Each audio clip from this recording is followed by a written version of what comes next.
Hello student, कैसे हैं आप। मुझे विश्वास होगा कि आप प्रीवियस जो क्लासेस है उसको आपने देखा होगा और वहां से आपका पूरा कॉन्सेप्ट और फैक्ट क्लियर हुआ होगा।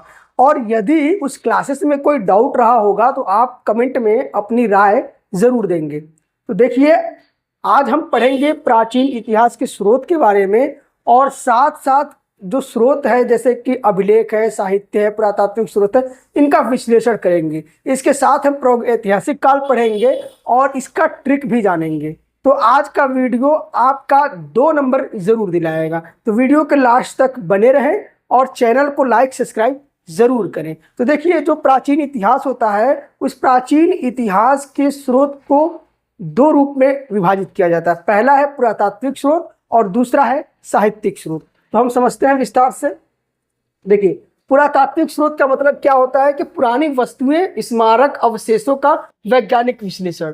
यानी कि जो पुरातात्विक वस्तु वो होता है जो हमारे इतिहास के प्राचीन कालखंड में लोग जीवन शैली से संबंधित प्रयोग करते थे, जैसे कि स्मारक हो गया, भवन हो गया, अभिलेख हो गया, कोई वस्तु हो गई, तो वो होता है पुरातात्विक स्रोत। उसके बाद आता है पुरातात्विक स्रोत में ही एक अभिलेख आता है। अभिलेख मतलब आप समझते हैं कि जैसे कि कोई राजा महाराजा या कोई शासन का व्यक्ति अपने किए गए किसी कृति को या अपने किए गए किसी शासन आदेश को पत्थरों पे, दीवालों पे उत्कीर्ण करवा देना, लिखवा देना, उसको ही कहते हैं अभिलेख। जैसे कि मान लीजिए आप किसी रास्ते या रोड से जा रहे हैं, अब उस रोड को किसने बनवाया है, एक शिलान्यास पट पे आप देखते होंगे, तो वही एक अभिलेख है। आप समझ गए अभिलेख का क्या तात्पर्य क्या है। अब अभिलेख जो है, जब खोजबीन होती है, खुदाई होती है, कहीं से कोई अभिलेख मिलता है तो उसको इतिहास के उस कालखंड से जोड़कर देखा जाता है कि हाँ, उस इतिहास के कालखंड में राजा का शासन कैसा था, कैसे शासन आदेश वो चलाते थे। तो इस प्रकार से जानकारी हमें इतिहास से मिलती है। ये पुरातात्विक स्रोत है। उसके बाद कुछ फैक्ट आप समझ जाइए जो अक्सर जो है पेट के पेपर में, लोअर पीसीएस के पेपर में ये एज फैक्ट के रूप में पूछता है। जैसे कि एपिग्राफी क्या होता है, तो अभिलेखों के अध्ययन को एपिग्राफी कहते हैं, तो ये आप जान जाइए। उसके बाद समझिए कि पैलियोग्राफी क्या होता है। तो जो पुराने अभिलेख हैं, उन पुराने अभिलेखों में जो लिपियां होती हैं, उन लिपियों के अध्ययन को पैलियोग्राफी कहते हैं। तो 2 प्रश्न आपके बन गए। पहला क्या है, एपिग्राफी क्या होता है। एपिग्राफी अभिलेखों के अध्ययन को कहते हैं और पैलियोग्राफी जो होता है लिपियों के अध्ययन को कहते हैं। और ठीक आपको जानने की जरूरत होगी कि जब पुराने अभिलेखों को अध्ययन करने का प्रयास किया जा रहा था, उनकी लिपियों को अध्ययन करने का प्रयास किया जा रहा था, तो जेम्स प्रिंसप एक ब्रिटिशर्स थे। इन्होंने 1837 में ब्राह्मी लिपि को सफलतापूर्वक पढ़ा था। यानी कि जो मौर्य सम्राट ने, अशोक ने, जो अपने अभिलेख में ब्राह्मी लिपि का प्रयोग किया था, तो उसको सफलतापूर्वक किसने पढ़ा था, जेम्स प्रिंसप ने पढ़ा था। तो ये प्रश्न आपसे अक्सर एग्जाम में पूछ लेते हैं। उसके बाद हम चलते हैं, यानी कि जो अभिलेख जो अक्सर पेपर में पूछे जाते हैं कि कौन से अभिलेख कहाँ से मिले, इनका क्या स्रोत था, तो समझिए जरा ध्यान से। अशोक के अभिलेख में आपको मिलेंगे धम्म, नीति और प्रशासन, बुद्ध के धर्म प्रचार के बारे में मिलता है। उसके बाद आता है प्रयाग प्रशस्ति आपके गुप्त सम्राट के समुद्र गुप्त से संबंधित है और दरबारी कवि हरिशेर के द्वारा रचित किया गया है। उसके बाद तीसरा आपका है हाथी खुम्बा का अभिलेख। यह जो है उदयगिरी यानी कि उड़ीसा में बिना तिथि का अभिलेख है, यानी कि इसमें कोई तिथि वगैरह अंकित नहीं है। और यह जो है खारवेल के सैन्य उपलब्धियों के लिए खारवेल के जीवन को सर्वोत्कृष्ट जो है दस्तावेज है।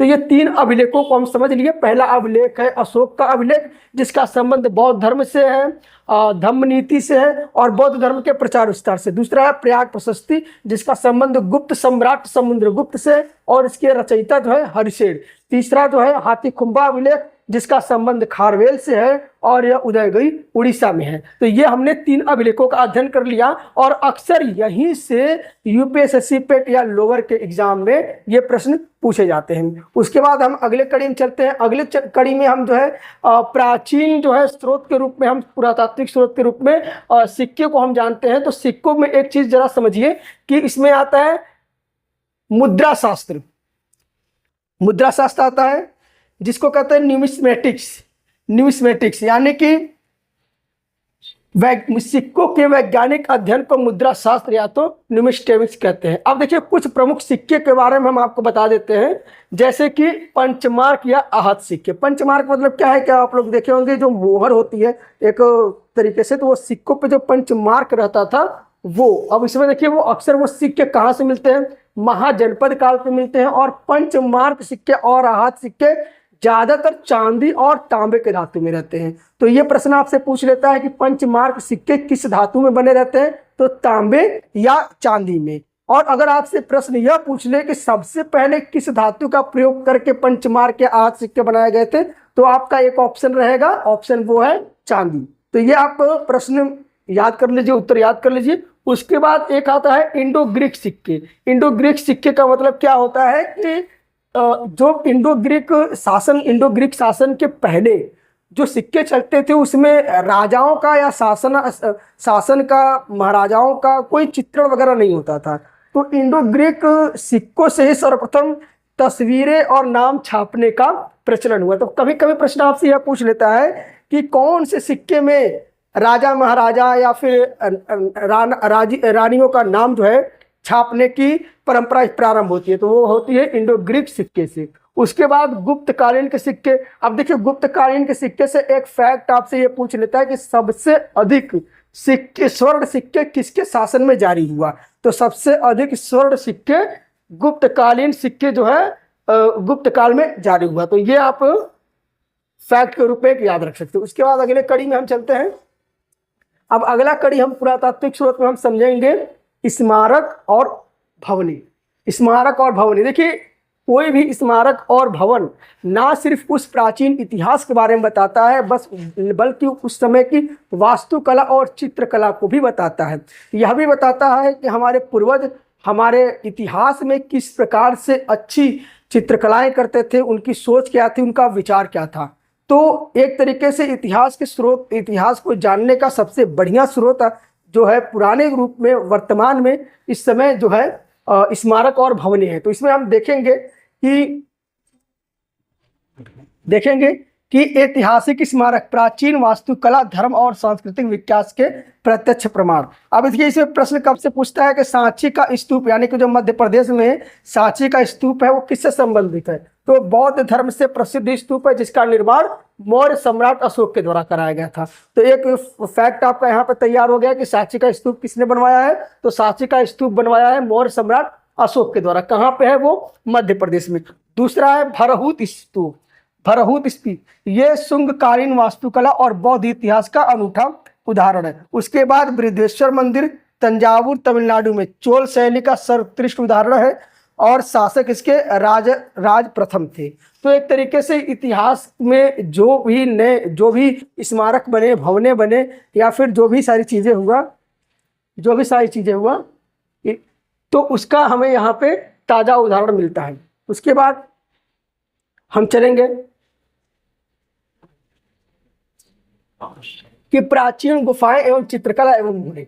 तो एक देखिए यह भी सबसे बड़ा एक पुरातात्विक स्रोत के अध्ययन का एक माध्यम है कि प्राचीन गुफाएं और चित्रकला। तो देखेंगे इसमें हम कि अजंता की गुफाएं मुख्य रूप से बौद्ध एवं चित्रकला, जातक कथाओं के दृश्यों का गुप्तकालीन निरूपण है। जैसे कि कभी कभी पूछ लेता है कि अजंता गुफा है कहाँ, अजंता गुफा में किस प्रकार का चित्रण आपको देखने को मिलता है। दूसरा देखेगा एलोरा की गुफाएं। एलोरा की गुफाएं राष्ट्रकूट शासकों द्वारा निर्मित कहा गया, जहाँ बौद्ध, जैन और हिंदू तीनों धर्मों का अनूठा संगम। देखिए प्रश्न क्या बनता है, अजंता में क्या है, मुख्य रूप से बौद्ध चित्रकला है एवं जातक कथाओं का दृश्य है। देखिए बौद्ध चित्रकला यानी कि किस धर्म से संबंधित है, बौद्ध धर्म से संबंधित है। दूसरा क्या इसमें फैक्ट आपने जाना, जातक कथाओं। जातक कथाओं का मतलब ये होता है जो आप वो पंचतंत्र की कहानियां सुने होंगे जिसमें कौवा बोलता है, घोड़ा बोलता है, गधा बोलता है, शेर बोलता है, पेड़ पौधे बोलते हैं। तो ये जो बोलने वाले जीव जंतु, जंगल वाले जो कहानियां आप सुने होंगे, वही एक प्रकार से पंचतंत्र होता है और जातक की कथाएं होती हैं। तो उन कथाओं का विवरण और बौद्ध धर्म का संबंध किससे है, अजंता की गुफाओं से है। एलोरा की गुफाओं में आपको क्या मिलेगा, एलोरा की गुफाओं में बौद्ध, जैन और हिंदू इन तीनों धर्मों का समागम मिलेगा। तो यह आपका समझ गए। उसके बाद आप देखेंगे अगर आप मुहरों की बात करेंगे तो अक्सर मुहर जो छापी जाती है उस पर जिस भी व्यक्ति का नाम होता है या फिर जिस राजा का नाम होता है या फिर जिस देवी देवता का नाम होता है या चित्रण होता है, तो कहीं न कहीं हम यह अनुमान लगा लेते हैं कि हाँ, इस व्यक्ति का, इस नाम का या फिर इस राजा का प्रभाव या इस देवी देवता का प्रभाव ज़्यादा था। तो मुहरों से भी हम प्राचीन इतिहास को के स्रोत के रूप में हम अध्ययन कर लेते हैं कि इससे क्या क्या हमें पढ़ना है। तो देखिए, हड़प्पा कालीन की जो 2 मुहरें हैं, पहली की पशुपति मुहरें। सिंधु घाटी सभ्यता में जो पशुपति की मुहरें हैं उसमें शिव और वन्य जीव अंकित है, यानी कि जो शिव है एक तरीके से शासक के रूप में मान के सकते हैं कि शिव का वहाँ पे शासन था। और जो वन्य जीव मिलते हैं जैसे कि जो गैंडा मिलता है, शेर मिलता है, इन प्रकार से जो पशुपति पे जो मोहरें मिलती हैं, तो उसमें ये हम पता कर सकते हैं, ये इतिहास के इसके स्रोतों से जानकारी प्राप्त कर सकते हैं कि उस समय जो वन्य जीव होते हैं उनकी कितनी इंपॉर्टेंस हमारे जीवन में होता था। उसके बाद व्यापारिक साक्ष्य जैसे कि मेसोपोटामिया, हड़प्पा की मोहरें मिलना प्राचीन वैश्विक व्यापार को उजागर करता है। जैसे कि आपको हम अगली क्लास में पढ़ाएंगे कि हड़प्पा में जो लोथल था, लोथल एक बंदरगाह था जहाँ से मेसोपोटामिया, ईरान और ईरान यहाँ पे व्यापार होता था। तो ये हमें पता कैसे चला कि यहाँ से व्यापार होता था? क्योंकि जब खुदाई की गई ईरान में, मेसोपोटामिया सभ्यता में जब खुदाई की गई तो वहाँ से हमारे हड़प्पा सभ्यता लोथल का मुहर मिला, और जब लोथल में खुदाई की गई तो मेसोपोटामिया की मुहरें मिली। तो पुरातात्विक स्रोत के माध्यम से यह भी एक साधन बन जाता है कि हम कैसे यह पता कर पाएंगे कि हमारा देश का व्यापार किन किन देशों से होता था। यह भी एक साक्ष्य के रूप में हम मान के चलते हैं। तो हमने आपको बता दिया कि पुरातात्विक स्रोत कौन कौन से हैं। पुरातात्विक स्रोत में आपके अभिलेख आएंगे, सिक्के आएंगे, स्मारक भवन आएंगे, मुहर आएंगे, चित्रकलाएं आएंगे। तो ये सबने 5 चीज़ हमने आपको एज ए ऊपर से बता दिया। अब उसके बाद हम चलेंगे कि साहित्यिक स्रोत के बारे में। साहित्यिक स्रोत का मतलब समझिए, जो लिखा हुआ आपको स्रोत प्राप्त होगा, जैसे कोई किताब हो गया, कोई किताब हो गया, कोई पुस्तक हो गई, तो कोई वेद हो गया। तो इस प्रकार से जो अब लिखा हुआ साक्ष्य आपको मिलता है उसको हम साहित्यिक स्रोत कहते हैं। देखिए, हमने आपको 2 चीज़ें बता दिया था, एक पुरातात्विक स्रोत, एक साहित्यिक स्रोत। पुरातात्विक स्रोत का क्या मतलब है? आपको वस्तुएं मिलेंगी, मुद्राएं मिलेंगी, गुफाएं मिलेगा, स्मारक भवन मिलेगा। और साहित्यिक स्रोत का मतलब सिर्फ आपको लिखित दस्तावेज मिलेगा। तो ये आप 2 अंतर समझ लीजिए, पुरातात्विक और साहित्यिक स्रोत का। अब वही साहित्यिक स्रोत में भी हम समझेंगे कि भारत के कौन से हैं और विदेशी कौन से हैं, समझेंगे, देखिएगा। पहले अगर हम भारत की बात करेंगे तो जो हम साहित्यिक स्रोत का अध्ययन करते हैं तो पहला जो इम्पोर्टेंट आता है साहित्यिक स्रोत के बारे में वो आता है वेद आता है। वेद हमारे देश में 4 हैं।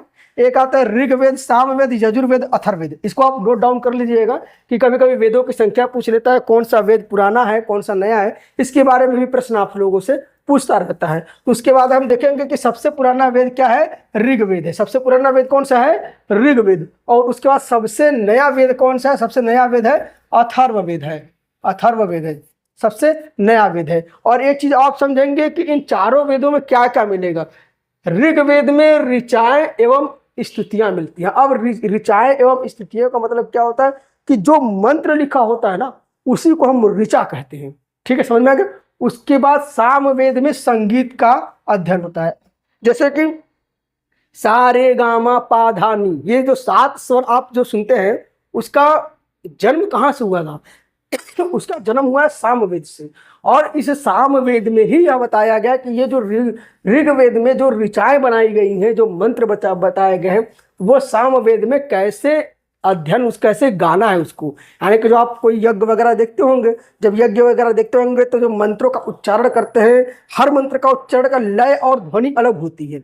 आपने कभी कभी आपके घर में हुआ होगा पूजा पाठ, तो आपने देखा होगा। तो वो सामवेद से ही जन्म लिया है सब कुछ। समझ में आ गया? यानी कि ऋग्वेद मतलब ऋचाएं और सामवेद मतलब संगीत।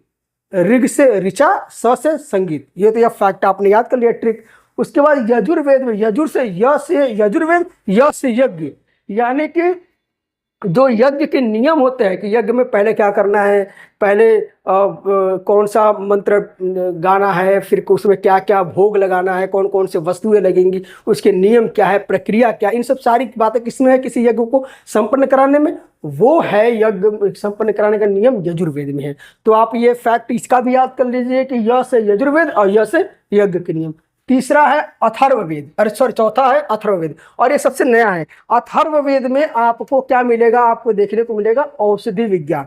जैसे आज के समय में आयुर्वेद का जो एक पूरा सेक्टर चलता है मेडिकल सेक्टर में, तो एक जो आयुर्वेद है वो कहाँ से जन्म लिया है, अथर्ववेद से जन्म लिया है। तो अथर्ववेद बराबर मतलब औषधि विज्ञान, ठीक है। तो यहाँ आपने समझ लिया, और साथ में आप एक चीज ये भी समझ लीजिए कि जो वर्तमान में जादू टोने चमत्कार मैजिक ये सारी चीजें कहाँ से जन्म लिया है, ये सारी चीजें लिया है जन्म अथर्ववेद से। तो ये आपका फैक्ट हो गया। उसके बाद हम चलेंगे उपनिषद।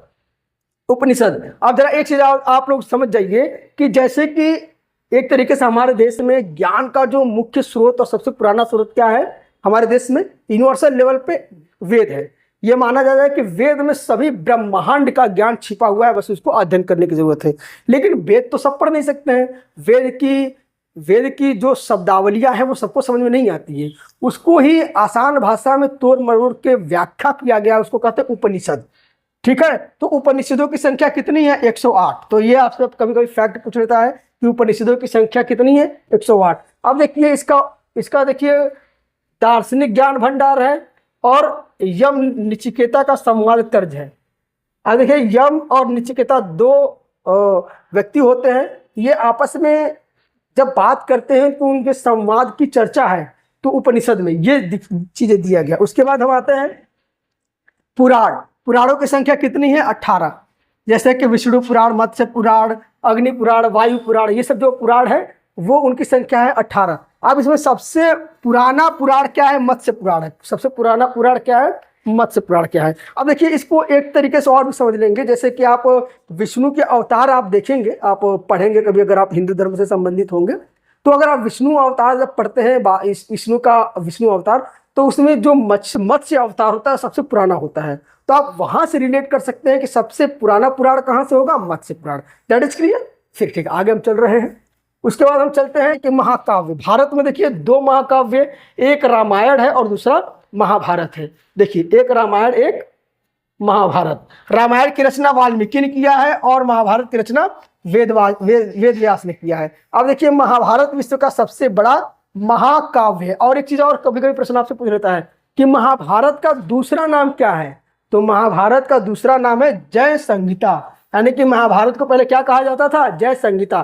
तो कभी कभी आपसे यही प्रश्न पूछ लेता है कि महाभारत का दूसरा नाम क्या है, ठीक है। उसके बाद हम अगले चलते हैं कड़ी पर। देखिए उसके बाद बौद्ध जैन एवं बौद्ध धर्म, जैन धर्म, धर्मनिरपेक्ष साहित्य, यानी कि बौद्ध जो साहित्य है, जैन साहित्य है और धर्मनिरपेक्ष साहित्य। देखिए बौद्ध एवं जैन साहित्य में एक आता है बौद्ध में त्रिपिटक। बौद्ध साहित्य क्या है, त्रिपिटक। त्रिपिटक में आता है सत्तु पिटक, विनय पिटक, अभिधम्म पिटक। अब ये किस भाषा में है, ये किस भाषा में है, ये है पाली भाषा में। तो कभी कभी आपसे ये पूछ लेता है प्रश्न, क्या पूछता है, प्रश्न आपसे यह पूछता है कि बौद्ध साहित्य किस भाषा से संबंधित है, तो बौद्ध साहित्य किस भाषा में है, पाली भाषा में। यही आपसे दूसरा प्रश्न अगर पूछ लेता है कि जैन साहित्य किस भाषा में है, तो जैन साहित्य जो है प्राकृतिक भाषा में है। अब देखिए अब भाषा का जो विकास कैसे हुआ ये हम आपको हिंदी के क्लास में पढ़ाएंगे, तो यहाँ पे आप डाउट मत रहिएगा। हाँ लेकिन आप नोट्स ये बनाते चलिए बराबर कि आपको ये जो फैक्ट है यही फैक्ट आपके लोअर पीसीएस में, जूनियर असिस्टेंट में और ये आपका पेट में और साथ में यूपी पीसीएस में यही फैक्ट आपसे पूछता है, ठीक है। उसके बाद हम चलेंगे कि आगम ग्रंथ, यानी कि जो जैन साहित्य है, जैन साहित्य को कहते हैं आगम ग्रंथ। बौद्ध का त्रिपिटक और जैन का आगम ग्रंथ। अब देखिए महावीर स्वामी के जो उपदेश है उसके बारे में, आगम ग्रंथ के बारे में बताया गया और जैन दर्शन के बारे में, और इनकी मुख्य रचना प्रकृति भाषा में हुई है। तो ये आपको हम समझा दिए। दूसरा क्या, धर्मनिरपेक्ष या लौकिक साहित्य। अब देखिए अब तक हमने जो आपको साहित्य वगैरह पढ़ाया, जो हमने बताया, उसका संबंध क्या है, किसी ईश्वर से था या तो किसी धर्म से था, ठीक है। लेकिन जो यही लोग यानी कि यहाँ के जीवन के बारे में, यहाँ के व्यक्तियों के द्वारा जिस साहित्य का निर्माण किया गया उसको कहते हैं धर्मनिरपेक्ष साहित्य। अब एक तरीके से इसको समझिए कि धर्मनिरपेक्ष साहित्य क्या, जिसका किसी धर्म से मतलब क्या नहीं है। कौटिल्य का अर्थशास्त्र, एक हमारे भारत में बहुत पुराने अर्थशास्त्री हुए कौटिल्य, सुने होंगे आप कौटिल्य। तो कौटिल्य एक तरीके से बहुत अच्छे राजनीतिज्ञ थे। तो उन्होंने जो अर्थशास्त्र का किताब दिया था, अर्थशास्त्र की जानकारी दिया था, ठीक है, कौटिल्य का अर्थशास्त्र, उसको कहते हैं धर्मनिरपेक्ष, जिसमें शासन के बारे में बताया गया है, प्रशासन के बारे में बताया गया, राजनीति के बारे में बताया, उसको किसी धर्म से संबंधित नहीं है, किसी जाति से संबंधित नहीं है, किसी ईश्वर से संबंधित नहीं, इसीलिए उसको कहते हैं धर्मनिरपेक्ष कौटिल्य का अर्थशास्त्र। दूसरा, कल्हड़ की राज तरंगिणी। देखिए, कल्हड़ जो व्यक्ति थे, उन्होंने एक राज तरंगिणी नाम की एक पुस्तक लिखी, और जिसमें लगभग कश्मीर के जो राजा थे उन राजाओं के शासन के बारे में लिखा था। देखिए, कश्मीर के संपूर्ण इतिहास को क्रमिक और वैज्ञानिक ढंग से प्रस्तुत करने वाला प्राचीनतम ऐतिहासिक ग्रंथ।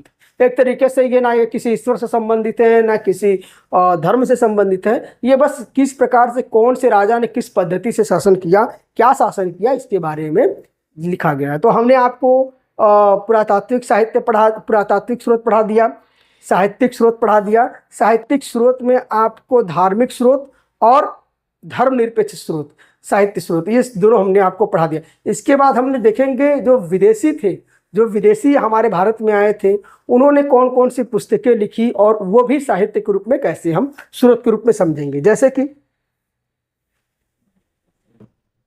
हमारे भारत में 3 मुख्य रूप से लेखक आए थे हमारे भारत में, जिनको अक्सर पेपर वगैरह में पूछा जाता है, बहुत आसान फैक्ट पूछा जाता है। तो पहला जो आए थे यूनानी लेखक मेगस्थनीज।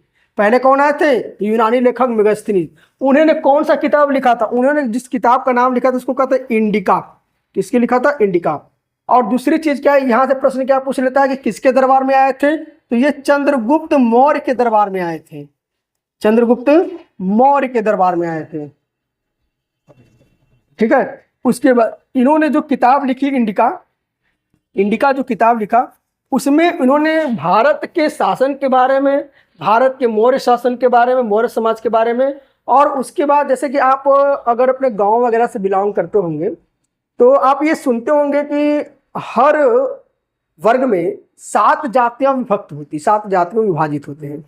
तो शायद उसका संबंध जो है मेगस्थनीज की इंडिका में मिलता है। उसका जो विवरण है एक तरीके से मेगस्थनीज की इंडिका मिलता है। उसके बाद हम चलते हैं चीनी यात्री। अक्सर आपसे पूछ लेता है, अच्छा हाँ, एक प्रश्न आपसे और पूछ लेता है कि चीनी यात्री का नाम बताइए, लेखक यात्री का नाम बताइए, और अरबी यात्री का। तो इस प्रकार से प्रश्न पूछ लेता है। तो यहाँ पे अभी आप फैक्ट बना लीजिए, ऐसे ही बिल्कुल आप जो है डायग्राम बना के नोट्स कर लीजिए, वीडियो को पॉज करके या वीडियो को रोक कर, ठीक है। उसके बाद हम चलते हैं, तो चीनी यात्री है ह्यान सॉन्ग, ठीक है। अब ये किसके शासन में आए थे? ये आए थे चंद्रगुप्त राजा के द्वितीय के शासन में, जिसको विक्रमादित्य भी कहते हैं। और इन्होंने, और ह्यान जो आए थे वो सम्राट हर्षवर्धन के समय भारत में आए थे। तो इन्होंने जो चीनी यात्री थे, इन्होंने जो किताबें वगैरह लिखा, इन्होंने जो कुछ किया, उसके बारे में भी हम ये मान सकते हैं कि ये इतिहास का एक साहित्यिक स्रोत है। उसके बाद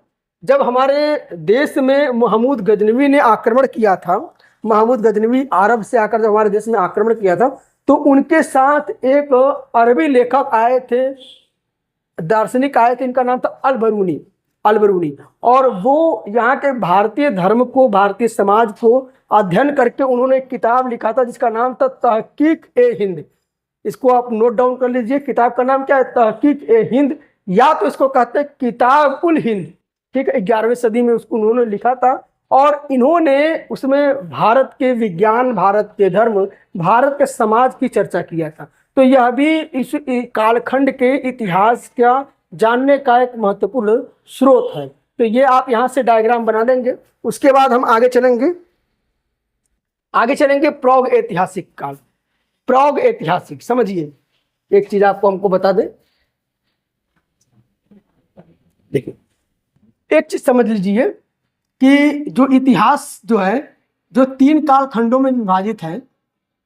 एक है प्रौढ़ ऐतिहासिक,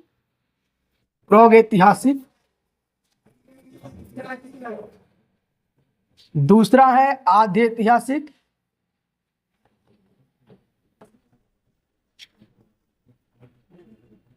तीसरा है ऐतिहासिक। समझिए, इस चीज को जरा समझिएगा। जो प्रौढ़ ऐतिहासिक है, यहाँ पे लिखित साक्ष्य उपलब्ध नहीं है, कोई भी लिखित साक्ष्य या ना कोई भाषा का विकास है ना कोई लिखित साक्ष्य। यहाँ पे जो इस कालखंड का जो मुख्य इतिहास के स्रोत क्या है, सिर्फ और सिर्फ है क्या है, पुरातात्विक स्रोत है। क्या है? सिर्फ पुरातात्विक स्रोत। तो एक चीज आप समझ जाइए कि प्राग ऐतिहासिक काल जो होता है, प्री हिस्टोरिक पीरियड जो होता है, उस समय की जो जानकारी हमें प्राप्त करनी होती है मुख्य स्रोत क्या होता है, पुरातात्विक स्रोत। जैसे कि क्या है कि पशु की हड्डी मिल जाना, उस कालखंड के वस्तुएं मिल जाना, जैसे कि जौ, अनाज या फिर गुफाएं वगैरह, या फिर उनके औजार मिल जाना। तो ये है आपके पूरा प्रागैतिहासिक काल में।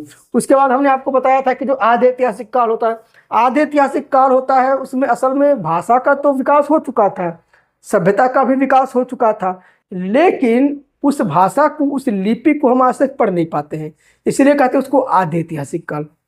और हमने आपको बता दिया था कि ऐतिहासिक काल मतलब क्या है, कि जहाँ पे साहित्यिक स्रोत आपको उपलब्ध हो जाएंगे, ऐतिहासिक स्रोत हो।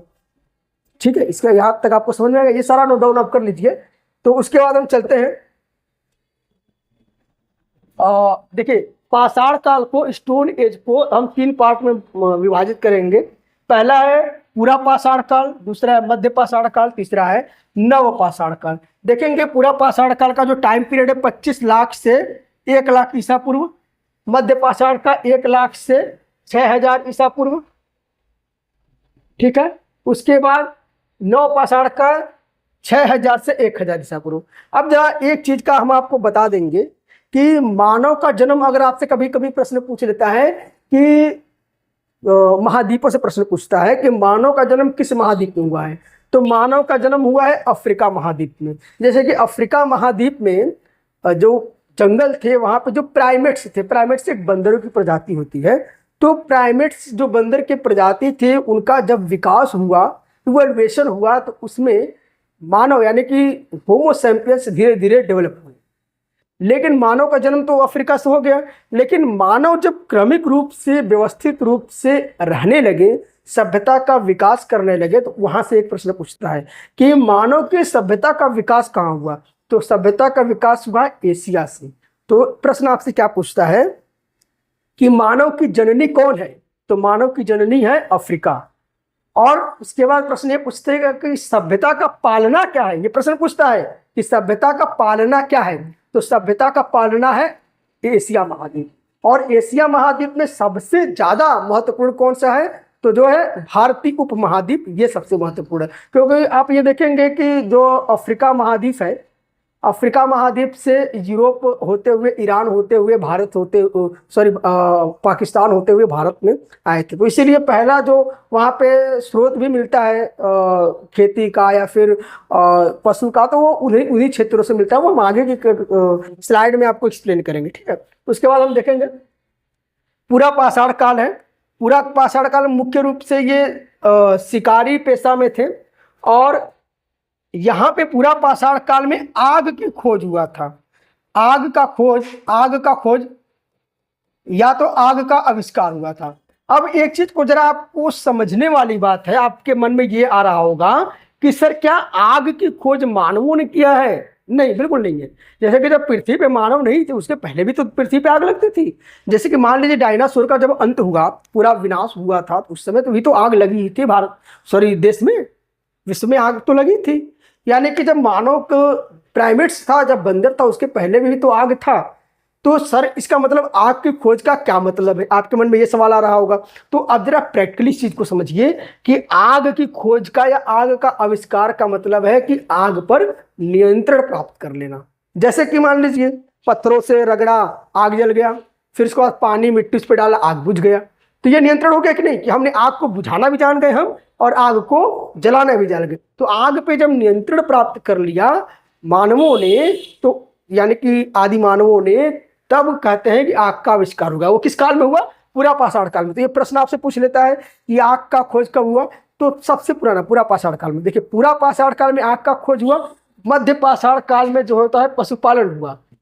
मध्य पाषाण में तापमान बढ़ने से लघु पाषाण उपकरण जो है माइक्रोलिथ हो गए। यानी कि ध्यान देने वाली बात है, पहले के ज़माने में जब पूरा पाषाण था तो उनके जो शिकार करने का तरीका था, पत्थरों से करते थे, बड़े बड़े औजार होते थे। लेकिन अब देखिए अंतराल हो गया 25 लाख से कितना आ गया 1 लाख, लगभग 24 लाख साल जब बीत गया तो तमाम जलवायु परिवर्तन हुआ, तमाम मौसम का ऊपर नीचे हुआ, तापमान परिवर्तन हुआ। तो उस समय जो पत्थर थे तो वो पत्थर जलवायु परिवर्तन की वजह से छोटे छोटे पार्ट में बट गए। तो इन्होंने हथियार को नए तरीके से, नए शेप में, ब्लेड आकार का बनाना स्टार्ट किया। और इन्होंने साथ में पशुओं का शिकार के साथ साथ पशु पालन प्रारंभ कर दिया। तो दूसरा चीज क्या है आपका, मध्य पाषाण काल में आपका क्या है कि पशुपालन। और सबसे पहला पशु पालने वाला कौन जानवर था, तो कुत्ता। सबसे पहला किस जानवर को पशुपालन के तहत पाला गया था, तो वो कुत्ता था। तो ये आपको है। तीसरा आपका है नवपाषाण काल, जिसका 6000 से 1000 ईसा पूर्व है। तो देखिए इसमें क्या होता है कि सभ्यता का विकास स्टार्ट, क्योंकि यहाँ पे स्थायी निवास प्रारंभ हो गया था। स्थायी निवास, देखिए पशुपालन में क्या होता है कि जैसे एक तरीके से बंजारे टाइप के थे लोग, यहाँ कभी रहना, कभी वहाँ रहना, कभी वहाँ चलना। यहाँ पे जब नवपाषाण काल स्टार्ट हो गया तो खेती का मतलब क्या है कि आपको उसकी रखवाली करनी है, आपको उसका भंडारण करना है। तो एक स्थायी निवास जो है प्रारंभ हो गया था नवपाषाण काल से। उसके बाद मिट्टी के बर्तन बनना, ठीक है, पहिए का निर्माण करना, बस्ती बनाकर रहना, तो ये नवपाषाण काल में प्रारंभ हो गया था। तो आपसे प्रश्न क्या पूछ सकता है, तो प्रश्न आपसे यह पूछ लेता है कि आग का आविष्कार कहाँ हुआ, आप सीधा बता देंगे पूरा पाषाण काल में। पशुपालन कहाँ स्टार्ट हुआ, बता देंगे मध्य पाषाण काल में। आप बता देंगे किस कालखंड में बस्तियां बनना स्टार्ट हुआ, किस कालखंड में सभ्यता का विकास हुआ, तो आप बता देंगे क्या, आप सीधा कह देंगे नवपाषाण काल में। तो यहाँ आज तक आपको डाटा समझ में आ गया, फैक्ट समझ में आ गया। उसके बाद आगे हम चलते हैं।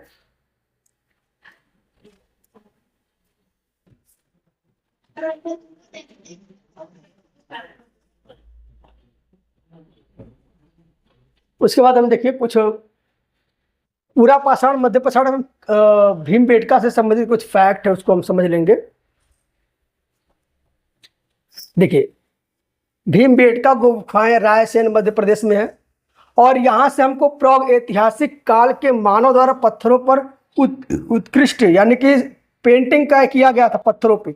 उसके बाद जो बेलन घाटी है उत्तर प्रदेश में, बेलन घाटी, उत्तर प्रदेश का बेलन घाटी एक ऐसा क्षेत्र है जहाँ पे साक्ष्य प्राप्त हुए पूरा पाषाण काल के भी, पाषाण काल के भी, मध्य पाषाण काल के और नवपाषाण काल के। ये सारे फैक्ट यहाँ से, यह सारी चीजें यहाँ पे प्राप्त हुए। उसके बाद हुनसगी कर्नाटक, यहाँ पे चूना पत्थर से निर्मित पूरा पाषाणकालीन औजार प्राप्त हुए। उसके बाद मध्य पाषाण काल के साक्ष्य क्या प्राप्त हुए, राजस्थान के बागौर और उत्तर प्रदेश के सराय नाहर से पशुपालन के प्राचीनतम साक्ष्य प्राप्त हुए। देखिए तो ये आपको सारी फैक्ट आपको मिल गया। उसके बाद आगे चलते हैं और नवपाषाण से संबंधित एक फैक्ट आप यहाँ नोट कर लीजिए। नवपाषाण काल में हमने आपको पहले ही बता दिया था कि खेती स्टार्ट हो गया था नवपाषाण काल में। तो नवपाषाण काल से अगर आप पढ़ना स्टार्ट करेंगे तो नवपाषाण काल से मेहरगढ़ विश्व में गेहूं और जौ की प्राचीनतम साक्ष्य मिले हैं। लगभग 7000 ईसा पूर्व, 7000 ईसा पूर्व क्या मिला है आपको, गेहूं और जौ के साक्ष्य मिले हैं। कहाँ मिले हैं, पाकिस्तान के मेहरगढ़ में। अब एक डाटा और आप नोट कर लीजिए। एक डाटा ये है कि अभी उत्तर प्रदेश के इलाहाबाद के कोल्डिहवा क्षेत्र में लगभग जो है 11000 ईसा पूर्व चावल के साक्ष्य मिले हैं, चावल के साक्ष्य। तो एक बात समझ जाइए कि सबसे पुराना कृषि का साक्ष्य कहाँ से मिलेगा, भारत में कहाँ से, उत्तर प्रदेश में कहाँ से, इलाहाबाद के कोल्डिहवा से। समझ में आ गया आपको, ठीक। उसके बाद हम चलेंगे, आपको मिलेगा बुर्ज होम यानी कि गर्त में बनाकर, जैसे कि जम्मू कश्मीर में क्या होते थे, ये जमीन है, जमीन में गड्ढा खोद कर, ठीक है, गड्ढा खोदकर जमीन के अंदर बनाकर घर रहने वाले प्रक्रिया को कहते हैं बुर्ज होम। ये कहाँ मिलेगा आपको, कश्मीर में मिलेगा। और साथ में एक चीज और समझ जाइए, बुर्ज होम में जो मृतक को जब दफनाते थे तो उनके साथ उनके पालतू जानवर कुत्ते को भी दफना देते थे। तो बुर्ज होम जो है गर्त आवास जिसको कहते थे, इसका संबंध कहाँ से है, जम्मू कश्मीर की है। उसके बाद चिरांद जो है, बिहार में एक इलाका है चिरांद, और वहाँ से हड्डी से निर्मित बड़ी मात्रा में औजार मिले हैं। यानी कि जब मध्य पाषाण काल के लोग शिकार करते थे, पशुपालन करते थे, या पूरा पाषाण काल लोग शिकार करते थे, पशुपालन करते थे, तो उस समय वो हड्डियों से निर्मित औजारों से शिकार करते थे। तो उसका सबसे बड़ा प्रमाण कहाँ से मिला है? बिहार के चिरांद से मिला है। उसके बाद हम चलते हैं ताम्र पाषाण काल देखेंगे। ताम्र पाषाण काल मतलब क्या है कि तांबा, ताम्र पाषाण काल मतलब क्या है कि उस समय पहली जो मानवों द्वारा पहली धातु जो खोजी गई धातु, वो पहला धातु कौन सा है? तांबा। तो कभी कभी आपसे प्रश्न पूछ लेता है कि मानव द्वारा पहला खोजा गया धातु कौन सा है? तांबा है। तो जब तांबा खोजा गया तो तांबे का प्रयोग करके, यानी कि पत्थर और तांबे का प्रयोग करके जब औजार बनाया गया, तांबे का प्रयोग करके औजार बनाया गया, तो उसी को कहते हैं ताम्र पाषाण काल। ताम्र पाषाण काल, ठीक है। अब जब ये तांबे और पत्थर का संयुक्त प्रकार से प्रयोग करके औजार बनाए जाते तब ताम्र पाषाण काल कहते हैं। इस समय आपकी ग्रामीण संस्कृतियां, आहट संस्कृति राजस्थान, मालवा संस्कृति मध्य प्रदेश और जोरवा संस्कृति महाराष्ट्र में फली फूली। उस समय काफी कृषि का विकास हुआ, सभ्यता का विकास हुआ। तो ये सारी चीजें आपको एज ए फैक्ट के रूप में पढ़ना है। उसके बाद एक ट्रिक आपको याद रखना है, जैसे कि कभी कभी पेपर वगैरह में आप सारे फैक्ट को याद नहीं रख पाते, लेकिन कुछ शब्दावली को याद कर लीजिए जिससे आपका एक फैक्ट बन जाएगा। तो पहले समझिए, आपका पहला फैक्ट क्या है? अशोक धम्म समुद्रगुप्त विजय, यानी कि अशोक का संबंध किससे है? धम्म, यानी कि धम्म नीति, बौद्ध धर्म, बौद्ध नीति, ये इनसे संबंध है। समुद्रगुप्त का संबंध किससे? विजय से, यानी कि ये अभिलेखों के बारे में है। यानी कि जो अशोक का अभिलेख मिले उसका संबंध किससे? धम्म से है। देखिए, सम्राट अशोक का धम्म नीति से है, समुद्रगुप्त से इसका विजय अभियान से है। तो ये उसके बाद अजंता, अजंता बराबर पेंटिंग, एलोरा बराबर मिक्सिंग। तो अजंता बराबर पेंटिंग मतलब समझिए, अब देखिए पेंटिंग आपको करना है, जैसे कि मान लीजिए कोई दीवार है, उसमें पेंटिंग करना, तो आप एक दीवार से एक कलर से पेंट कर देते हैं, ठीक है, या कोई एक ही ईश्वर का पेंट करते हैं, तो ये तरीके से पेंटिंग हो गया। तो अजंतम पेंटिंग मतलब क्या है? सिर्फ एक, यानी कि बौद्ध धर्म और जातक की कथाएं। उसके बाद एलोरा मिक्सिंग, एलोरा मिक्सिंग का मतलब क्या है? बौद्ध धर्म भी है, जैन धर्म भी है, हिंदू धर्म में भी है। तो एलोरा से जो प्राप्त हुआ है वो बौद्ध जैन हिंदू का मिश्रण है। उसके बाद मेगा से मौर्य, फायान से गुप्त और हिंसांग से हर्ष, यानी कि मेगास्थनीज किसमें आया? मौर्य। और फायान किसमें आया? गुप्त में। हिंसांग किसमें आया? हर्ष के शासनकाल में। तो ये एक ट्रिक है। उसके बाद पूरा से शिकारी, मध्य से पशुपालक, नव से किसान, यानी कि हमने आपको पहले बताया था कि पूरा पाषाण काल मतलब क्या है? शिकारी लोग थे, मध्य पाषाण के लोग पशुपालक थे और नव पाषाण के लोग किसान थे, ठीक है। तो ये आपको हमने लगभग जो है बेसिक जो है पहला क्लास हमने बताया। उसके बाद एक प्रश्न आप समझ लीजिए कि जैसे कि वन लाइनर प्रश्न कैसे बनते हैं, यूपीएससी पेट हो गया, लोअर हो गया, या फिर पीसीएस का में जो अक्सर जो क्वेश्चन आते हैं कैसा आता है। पहला क्वेश्चन आप समझ लीजिए, अशोक के ब्राह्मी लिपि अभिलेखों का सर्वप्रथम किसने पढ़ा था? तो ये प्रश्न आता है। तो ये 1837 में किसने पढ़ा था? प्रसिद्ध इतिहासकार जेम्स प्रिंसेप ने पढ़ा था। तो इस प्रकार से प्रश्न है। दूसरा, गर्त आवास, गड्ढों में वाले घर का पुरातात्विक साक्ष्य कहाँ से मिले हैं? तो इसको मिला जम्मू कश्मीर से। इसको नौ पाषाण स्थल का बुर्ज होम से कहते हैं, ठीक। उसके बाद मनुष्य द्वारा पालतू बनाया गया प्रथम पशु कौन था? हमने आपको पहले ही बताया था कि वो कुत्ता था। उसके बाद प्रसिद्ध ऐतिहासिक इंडिका पुस्तक के लेखक कौन है? तो इनके मेगास्थनीज हैं। तो इस प्रकार से हमने लगभग आपके पुरातात्विक स्रोत के बारे में बताया, प्रागैतिहासिक काल के बारे में बताया। हमारा ये वीडियो कैसा लगा, कैसे आपने चीज़ों को समझा, आपके लिए कितना हेल्पफुल था, कमेंट में अपनी राय दें। और साथ में एक अनाउंसमेंट करना है कि यदि आपको यूपीएससी पेट का क्रैश कोर्स ज्वाइन करना है तो आप हमारे कोचिंग में संपर्क कर सकते हैं। दीप जीएस फाउंडेशन, मोहल्ला सीताराम गौरसिंगर घाट, आजमगढ़ में आप संपर्क कर सकते हैं 9616401222। Thank you very much. अगली क्लास में हम चलेंगे सिंधु घाटी सभ्यता से। Thank you.